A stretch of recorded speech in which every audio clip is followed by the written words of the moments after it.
We find ourselves in Leviticus, the 20th chapter. I ran into somebody who visited our church some time back. Actually, it was somebody who knew somebody who had visited. And they said, "Oh yeah, we know who you are. You're at that church that goes 2 hours." And I said, "Yeah, we like each other." I said, "You can go to churches where people actually can't stand each other, and they're out in about 45 minutes an hour." And he said, "Oh, that's how they do that." Or you sit in church and you don't know who your neighbors are. You have no idea. Leviticus 20. It's been a while since we've been here. We saw a video last week, and it actually ties in with this. Let me set the stage a little bit so that we can kind of get back into the swing of what's happening here. The tabernacle in the wilderness has all been constructed. The order of service for sacrifice has been made. The priests have been instructed.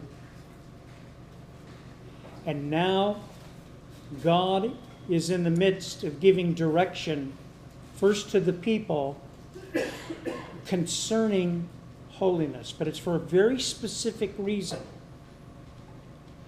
Because unbeknownst to them, but very much in God's plan from the foundation of the world, He is preparing to lead a people who have been astonished by the reality and the power, and frankly, intimidated and in fear of the holiness of a God that they've asked their leader to deal with exclusively because they don't feel they can deal with him. And He is about to lead them. But only He knows at this point that the land He's leading them to will not see peace in their generation. His intention is to lead them to a place of crisis. Crisis. And in leading them to that place of crisis, He's going to take them to the place where He essentially says, this is a very thin wire, and it's suspended very high, and there is no net. You do it my way, or you will fall. And when you fall, it won't be a learning experience, because that fall will kill you. But if you do what I tell you, when I tell you, you'll make it across the wire. And at the other end is the land of promise. What He does in this portion is He points out the sins that cause the people who currently reside in that land to be totally unredeemable. So what do you mean by that? Paul tells us in the first 3 chapters of Romans, as you'll remember, we went through Romans, that it is possible as an individual and as a people to engage in things that are so reprehensible that our mind can become twisted and what the Scripture calls reprobate, where we become so blinded that we can no longer see the cross. All we can see are the things that become of value because they are of our own construction. In other words, life becomes exclusively about me. And there's no room for God. Maybe room for religion. But there's no room for God. There's no room for others except as they benefit me. And the prime goal is for me and what I get out of every transaction with every person, time, place, or thing. If you remember from the video last week, one of the really telling statements was by a person who had been confronted by a sin that they had adopted and decided that they would not turn loose of because it was for their pleasure. And when they were confronted with that, their response was to say, well, my God wouldn't punish somebody for doing X, Y, Z. In other words, I have a construct of God that won't violate what makes me happy. And so I'll make my own God up. Now I bring that up because as we begin going through this 20th chapter, you will notice that it is linked with the Ten Commandments. And it is an expression of type and shadow. God wrote off the Canaanites because their minds were reprobate. They were worshiping false gods and engaging in horrible things. This is not the first time God has had to write off an entire group of people. Anybody know a story of Noah on a boat? The entire earth except one family utterly destroyed because they had become reprobate and irredeemable. The argument was over. There was no negotiation. And the gods that they had constructed for themselves were powerless to stand against the judgment of God. We find with the Canaanites, ultimately, God's instruction was that when they went into the land, they were to leave none living. You've got to destroy it all, because if you don't, it'll become a root in your own country. And if it does, it'll destroy you. You see, there are certain things that can become the hallmarks of conduct in a person or in a nation that always, always, always results in judgment and eventual disillusion and separation from God. Listen to these and see how familiar they sound. Remember, this is a type and shadow. So I'll give you the big clue, the big key to the quiz, okay?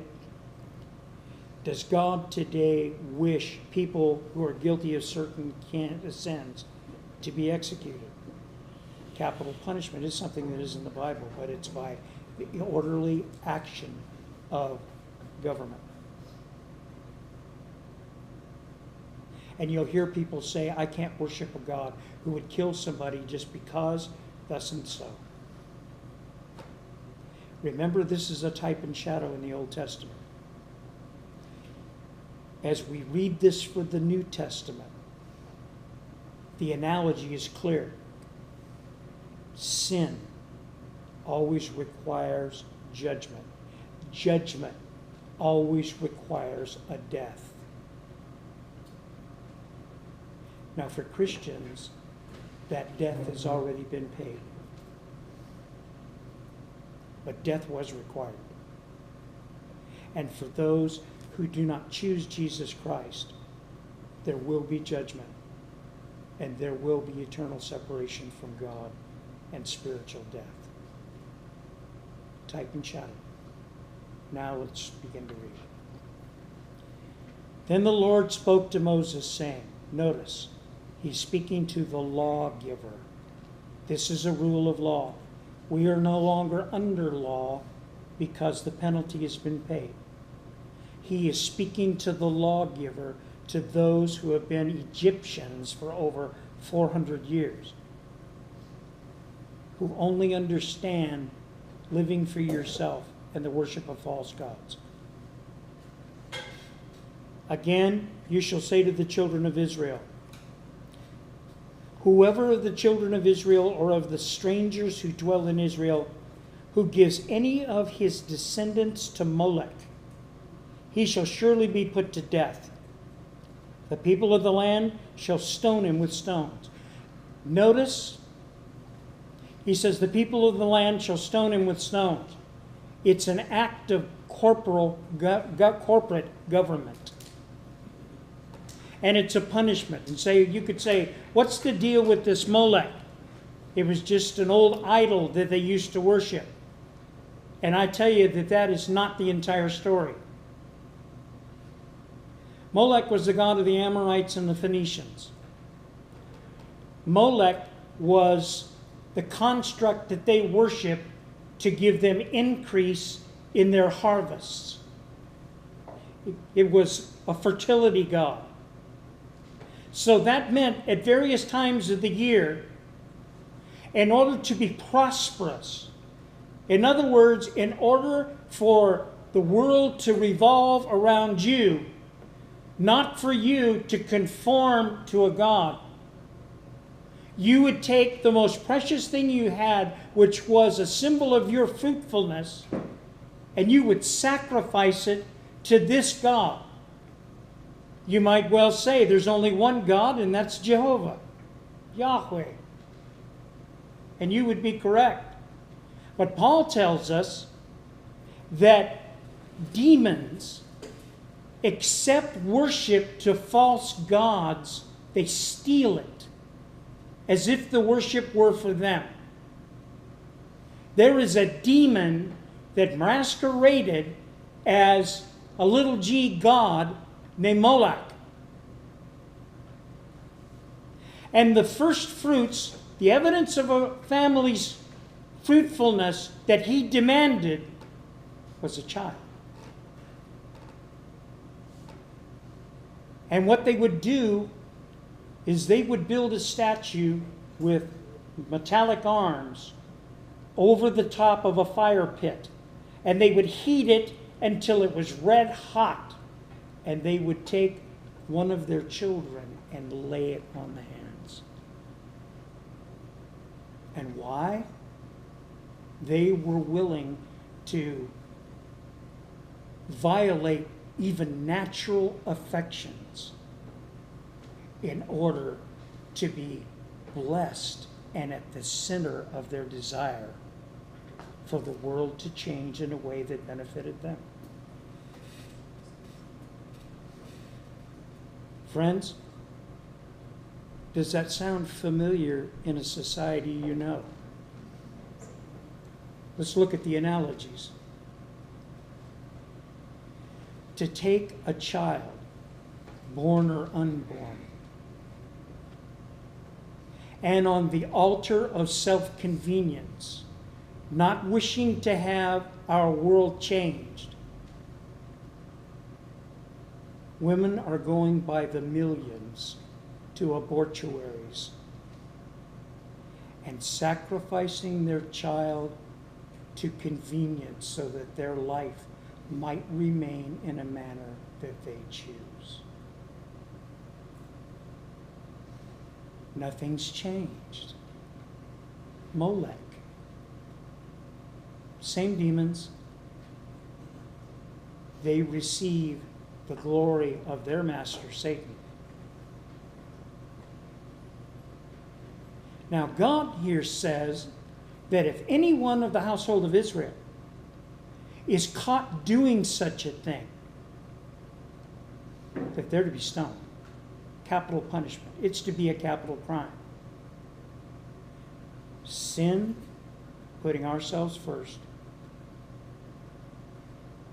sacrificing our own children, leads to judgment and to death. That hasn't changed either. He goes on.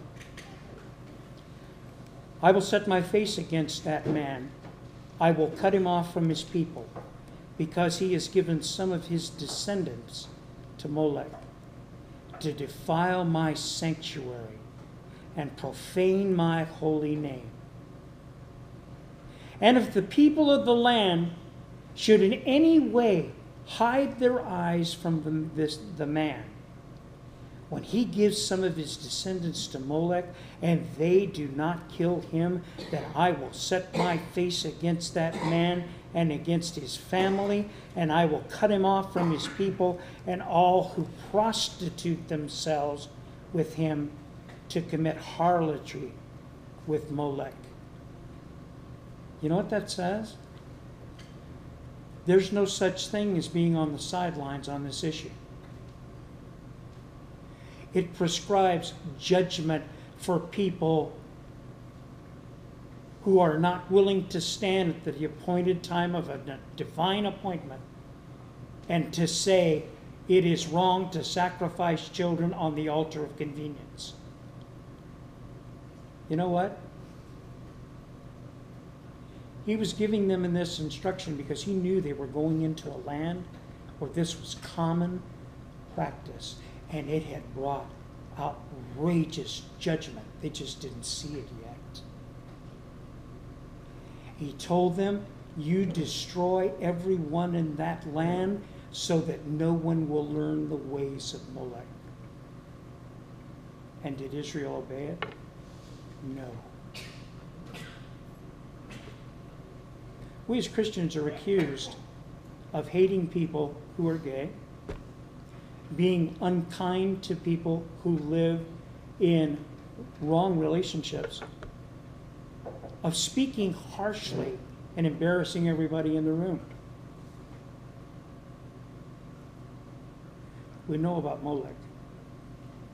We know that the only way out of the fire is not to go in.